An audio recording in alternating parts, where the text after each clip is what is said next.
Hello everyone, DMG Jim here to finish out Chapter 2 in our Read the Frickin' Manual series here.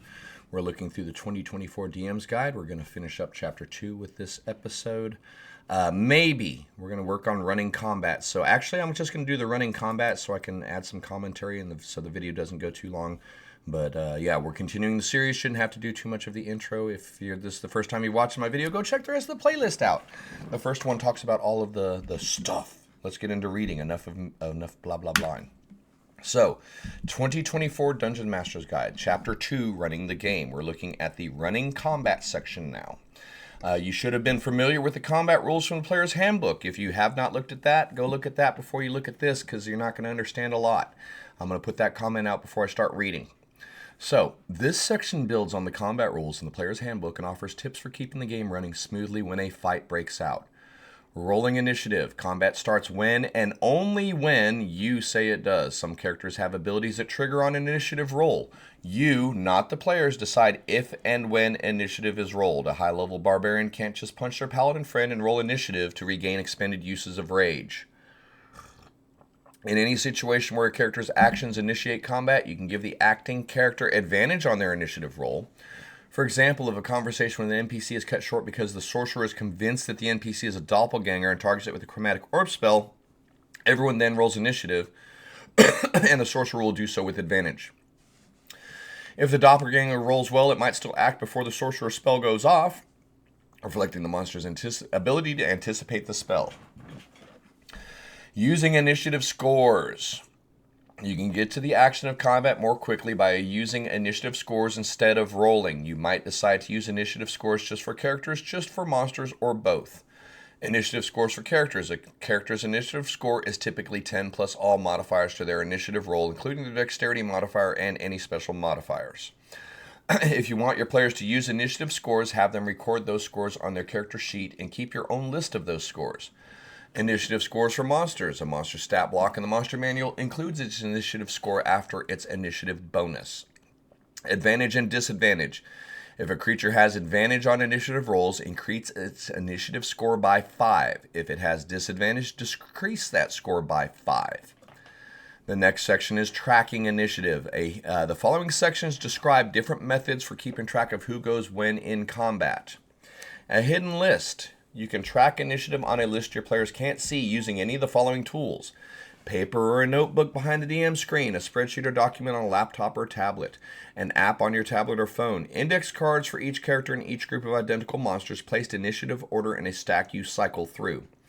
A hidden list allows you to track combatants who have not been revealed yet, and you can use the list as a place to record the current hit points of monsters as well as other useful notes. If you use this approach, you tell the players when it's their character's turn. When you call the character whose turn is starting, consider also mentioning who's next, prompting the players to think ahead. An open list. You can track initiative on a list that is visible to the players using any of the following tools. A whiteboard on a wall or propped up nearby, a battle mat that you use for miniatures, folded index cards for each character and each group of identical monsters, placed like tents in initiative order across the top of your DM screen, a virtual tabletop program you're using, or a group's text chat, magnets, clothespins, or an accessory designed to represent the initiative order spatially. An open list makes everyone aware of the order of play. Players know when their characters' turns are coming up so they can plan their actions in advance. An open list also lets the players know when the monsters act in the fight, although you can hold off on adding monsters to the list until they take their first turns. The next section in combat is tracking monsters' hit points. During a combat encounter, you or a player should track how much damage each monster takes. Most DMs track damage in secret so the players don't know how many hit points a monster has remaining. It helps to have a system to track damage for groups of monsters. If you aren't using miniatures or other visual aids, one way to track your monsters is to assign them a unique feature. For example, imagine that you're running an encounter with 3 ogres. You might attach descriptions such as the ogre with the big scar, the ogre with the helmet to help you and your players track which monster is which. Once initiative is rolled, jot down each ogre's hit points and add notes and even a name if you like to differentiate each one. Example, Crag is the ogre with the scar and he's got 68 hit points. Thod, the ogre with the helm, has 71. Myrrh, the ogre covered in dirt, has 59 hit points. If you use miniatures to represent monsters, one way to differentiate them is to give each one a unique miniature. If you use identical miniatures to represent multiple monsters, you can tag that miniature with small stickers of different colors or stickers with different letters or numbers on them.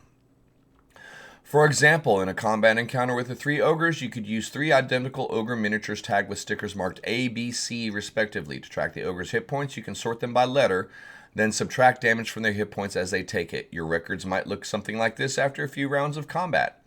Ogre A started out with 68 hit points, and over the course of 1, 2, 3, 4, 5, 6 attacks, he's now dead. Ogre B has taken 3 attacks, and he's at 33 hit points. Ogre C still has not been hurt, and they're at 59.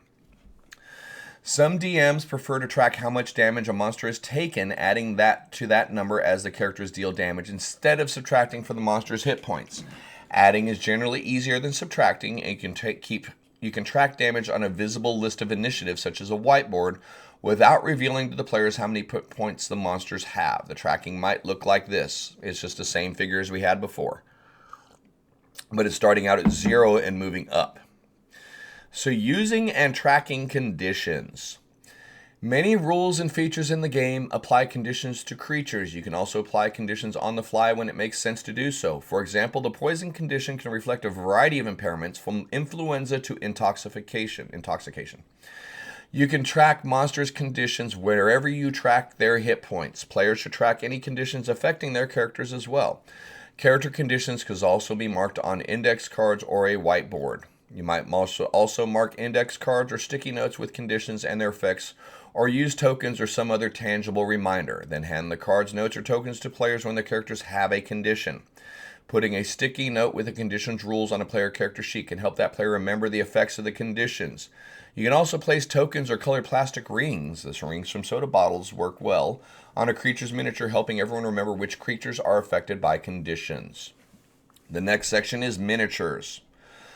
Often, players can rely on your descriptions to imagine where their characters are in relation to their surroundings and their enemies. Certain combat encounters, however, can benefit from having visual aids or physical props, the most common of which are miniatures and a battle grid. Miniatures are typically used in conjunction with model terrain, modular dungeon titles, or maps drawn on large vinyl mats. Most virtual tabletops or online play simulate miniatures and grids in a digital environment. The following section expands on the rules in the Player's Handbook for depicting combat using miniature figures on a grid. Gentle reminder, read the Player's Handbook before you read the Dungeon Master's Guide. A lot of this stuff makes sense. Tactical maps. You can draw tactical maps with colored markers on an erasable vinyl mat with 1-inch squares or a similar flat surface. Pre-printed poster-sized maps, maps assembled from cardboard tiles and terrain made of sculpted plaster or resin or other options. If you're playing on a virtual tabletop, you can find abundant tactical maps in digital forms online. The most common unit for tactical maps is the 5-foot square, and maps with grids are readily available and easy to create. However, you don't have to use a grid at all. You can track a distance with tape measure, strings, rulers, or pipe cleaners cut to specific lengths.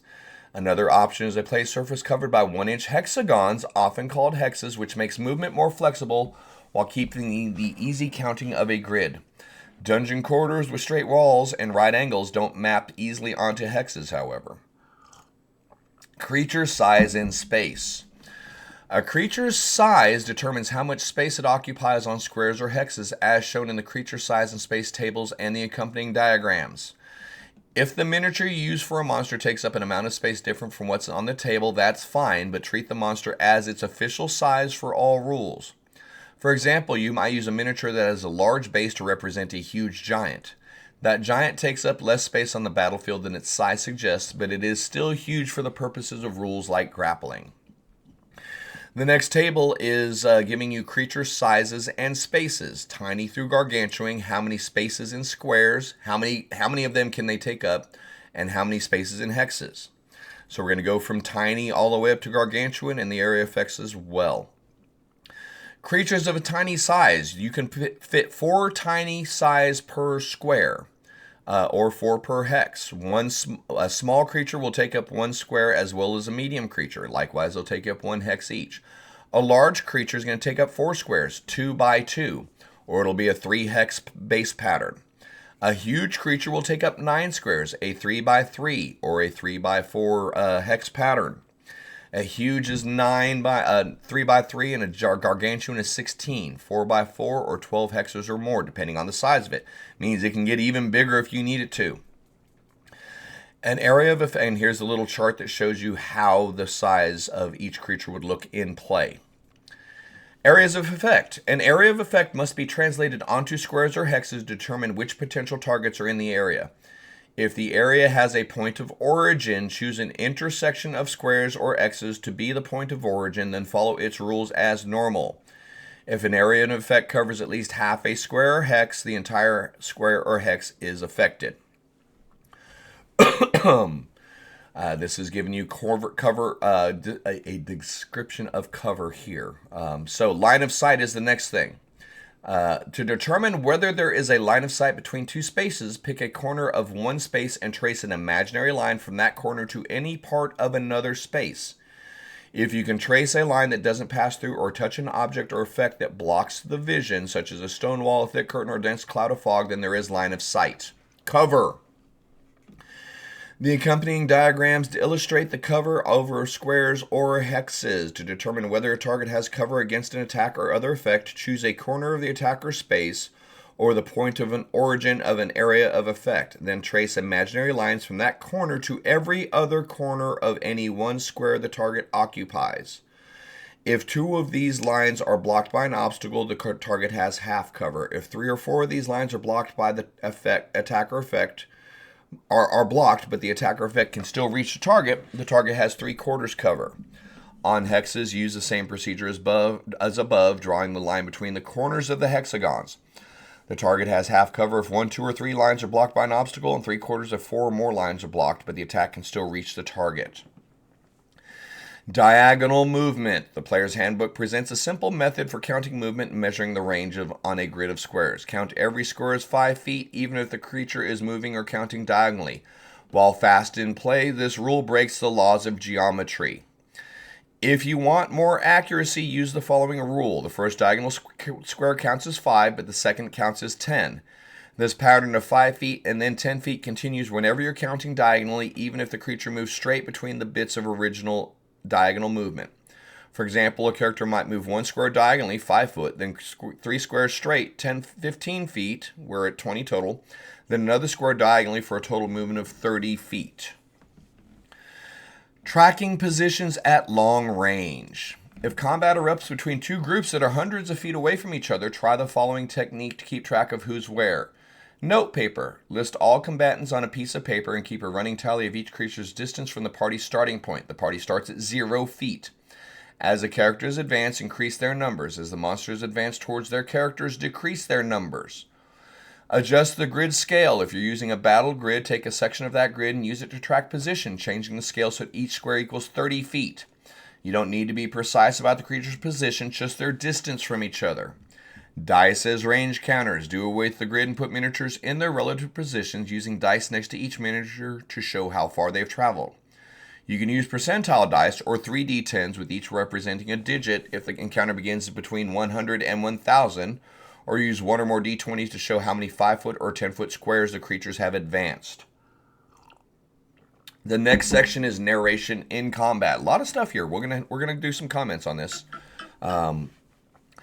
Although it's important that the players understand what's going on in the terms of the rules, game can get dull if everyone uses only game speak. That's an 18 to hit. You hit, now roll damage, 11 points. And okay, now we're going to initiative count 13. Instead, use the rules and your knowledge of the scene to help your narration. If an 18 is barely a hit, but the 11 damage is a bad wound for the enemy, say you swing wildly and the knight brings up his shield just a second too late.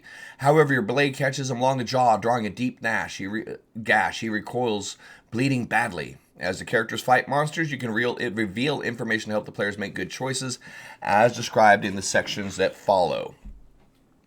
So, sidebar before we get to the section that follows. Awarding heroic inspiration. As discussed in the Player's Handbook, heroic inspiration is a reward that you can give to players when their players make the game more fun, exciting, and memorable for everyone at the table. Any player who makes the whole table erupt in laughter, cheers, or howls of surprise probably deserves heroic inspiration. You can also use heroic inspiration to reward role-playing, immersion in the game, and heroism. Use it to incentivize the kind of behavior you want to see in your game, such as acting in character, taking risks, thinking strategically, cooperating well, or embracing the tropes of a particular genre.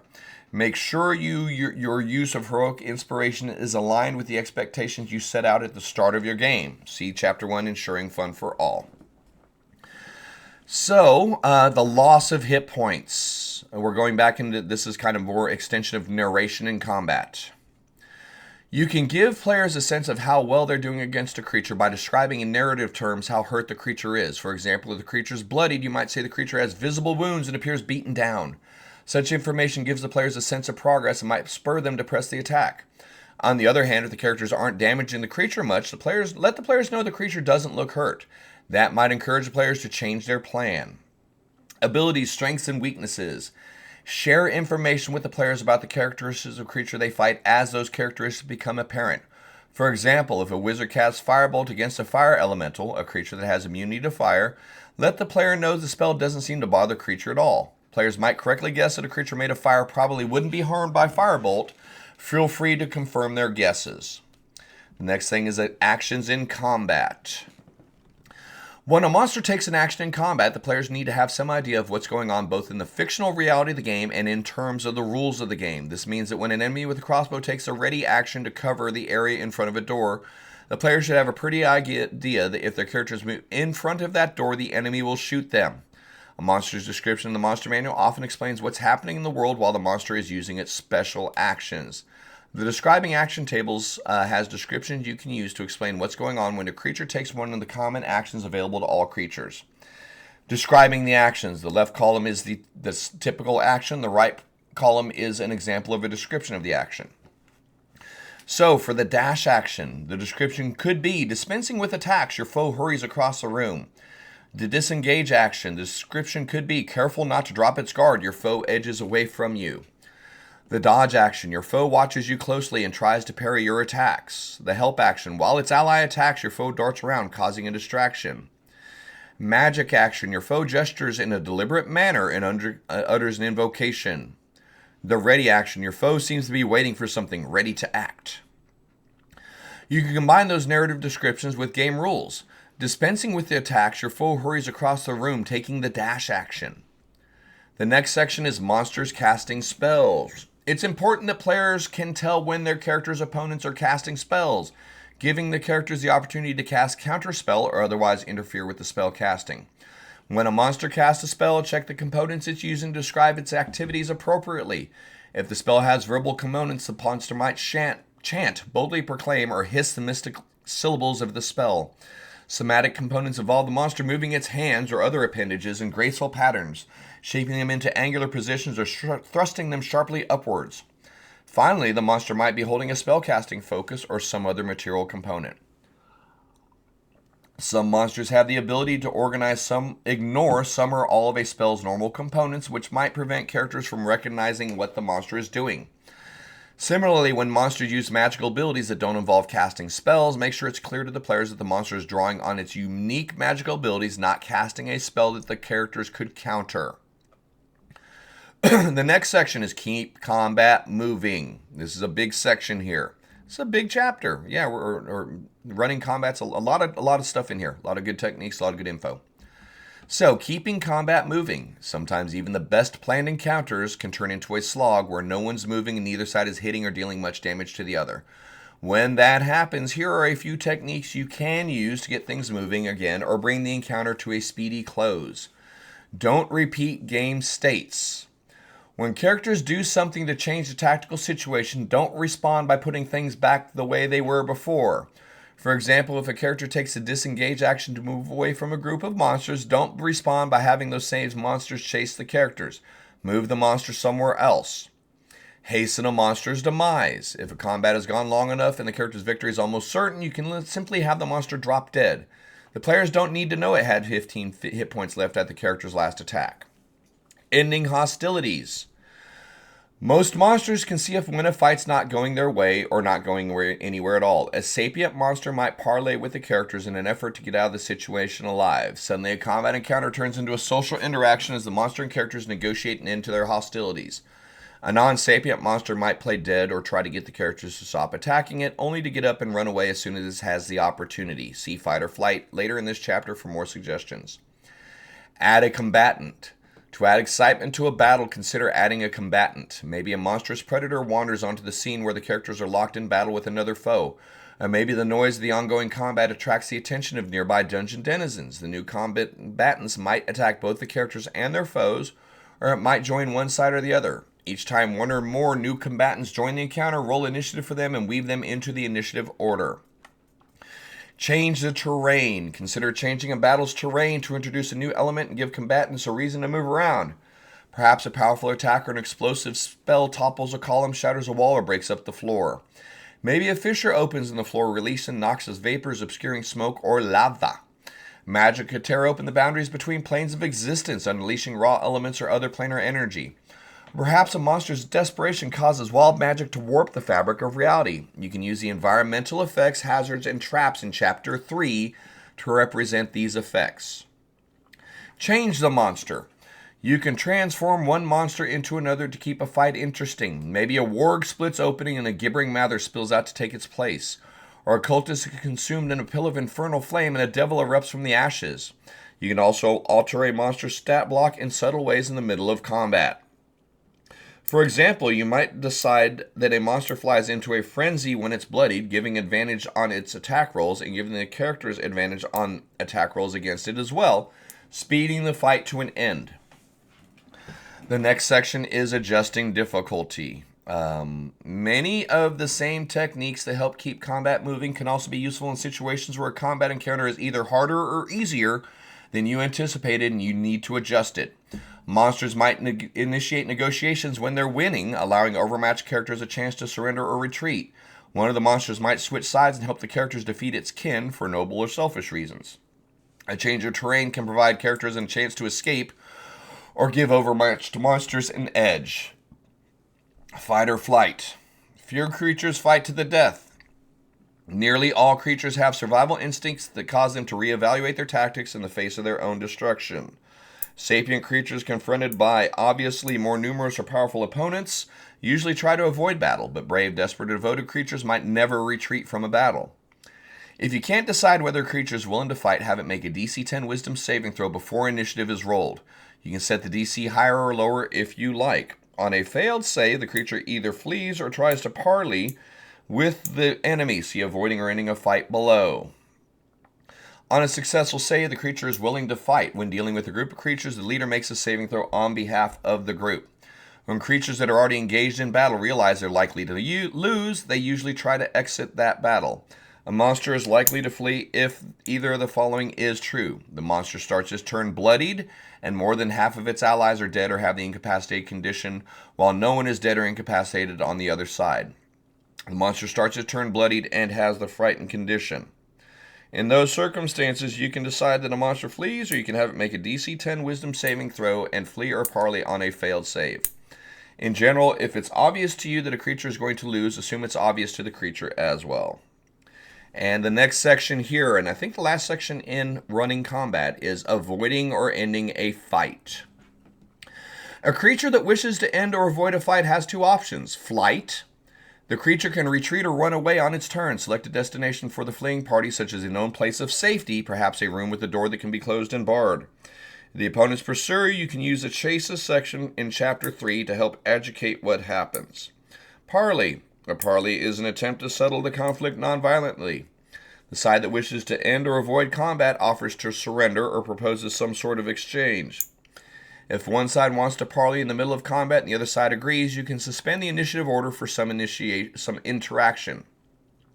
If the two sides don't come up to an agreement, pick up the initiative order where it left off. All right, so that's a pretty meaty section on Chapter 2, Running the Game, Running Combat. Let's talk a little bit about it. This is me opining for this last few minutes.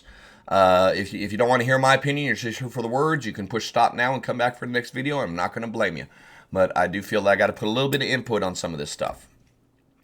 I do like the first thing is this is continuation of the idea that the players don't get to choose when to use a skill. We tell them when to make a roll. The players tell us what they are doing, and we tell them what skill or what rolled, they need to do. The same thing should be happening in combat. The players do not get to decide when initiative starts. We decide that based on actions and things like that. The information about using initiative scores, this could be useful for your monsters. I wouldn't suggest doing this for your characters. Characters love rolling dice, man. If you're going to take away, the players love rolling their dice. Maybe use the initiative score for monsters to keep the process moving quickly, but let your players roll the dice. One important thing here is the advantage and disadvantage statement, because this applies to any situation where you need the advantage or disadvantage modifier. Advantage on initiative roll is equal to a +5 on the roll.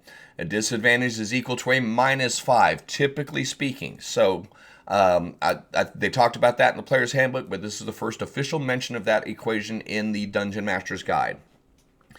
Tracking initiative, you're going to do that whatever fits for your table. Tracking hit points, I think this is very important as well. Your players shouldn't have any idea what the creatures have. If they're, hey DM, I read the monster manual, he's got 58 hit points. According to the monster manual, why is this thing still standing at 75? Players shouldn't be doing that. That's going back to what we talked about at the chapter 1. Resources that they're allowed to use, things like that, right? Okay. But I think it's important to keep in mind that, you know, the players don't know the hit points, but you don't need to play every last hit point out, man. If you got an ogre and he's got 3 hit points left at the end of the player's turn and about to go into another round of combat, let him go ahead and die. It's okay. It's okay. No one's going to care you got more ogres. Using and tracking conditions, this is pretty useful information as well. There's a lot of different ways to do it, but make sure that you have some sort of tracking mechanism. You got to remember when people are poisoned, paralyzed, petrified, cursed, etc., etc. A lot of conditions go into play. Figure out a system that works for you. Some people use these cute little colored rings that have the thing printed on them. Other people just use index cards. It doesn't matter. Find a system that works for you and your table to track conditions, because conditions have a lot to do. They have an oversized impact on the game as we get mid-level. Higher level, they're so easily negated, we're not worried about it. But low, mid-level, and conditions are definitely going to matter. Miniatures, tactical maps, all this stuff. This is all pretty good information. I think if you're playing Theater of the Mind, this section you can completely ignore. If you're playing VTT or using miniatures, definitely focus on understanding the space and squares, the space and the hexes, how to determine an area effect, how to determine line of sight, because that's the whole reason you're using minis, is to give yourself a better visual of the situation so you can be more accurate and tactical in combat. So if you're ignoring all the cool things about cover on the minis, man, you know, make sure to use the tools that are in your box. They're 3/4 cover, half cover. These can make your fights last a lot more. When you put appropriate cover on the table, when you put appropriate cover in your battlefield, your monsters are going to have a better chance. Likewise, your players will have better opportunities to make tactical choices. If you're not accounting for cover, if you're not using for cover, then you know you're losing a large facet of the game. Long-range positioning can be done with Theater of the Mind, 100%. I do like this stuff about narration in combat. Sometimes you're going to get into that kind of a rhythm where you're just moving through quick. That was a hit. How much damage? Okay, next turn up. Don't be afraid to take every once in a while to fluff it up with a little bit of extra descriptive. You know, because that way we're not just playing dice games. We're still playing D&D. Still a little bit of the interactive theater vibe going on. Definitely make sure that you're describing the damage. I'm a believer in the loss of hit points. I believe if a corporeal creature is getting hurt, people can see where it's hurt.